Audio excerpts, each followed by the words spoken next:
अच्छा, हमारे पास पेपर में एक इम्पॉर्टेंट क्वेश्चन आता है कि 2% लिग्नोकेन कार्ट्रिज है, ठीक है, तो उसमें आप अमाउंट इन mg's बताएं, ठीक है ना।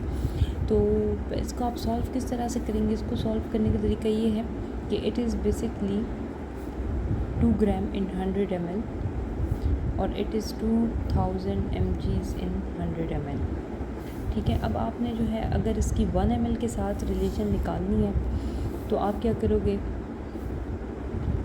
It would be approximate to 20 mg in 1 ml अगर आप लिग्नोकेन की बात करें। अब आपको पता है कि जो नॉर्मल कार्ट्रिज आप इस्तेमाल करते हैं उसका वॉल्यूम आपके पास 1.8 ml होता है, सही है।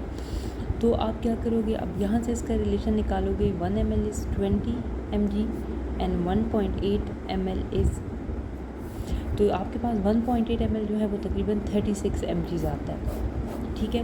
यानी आपके पास 2% लिग्नोकेन की जो कार्ट्रिज होगी उसमें अमाउंट ऑफ लिग्नोकेन जो होगा वो 36 mg होगा, ठीक है।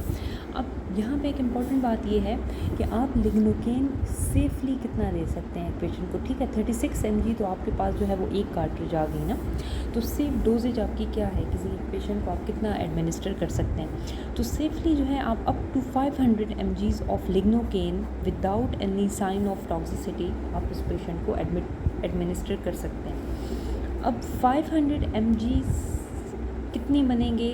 मतलब आपकी एक कार्ट्रिज जो है वो 36 mg है, तो आपके 500 mg जो है वो कितनी कार्ट्रिजेस बनेंगी?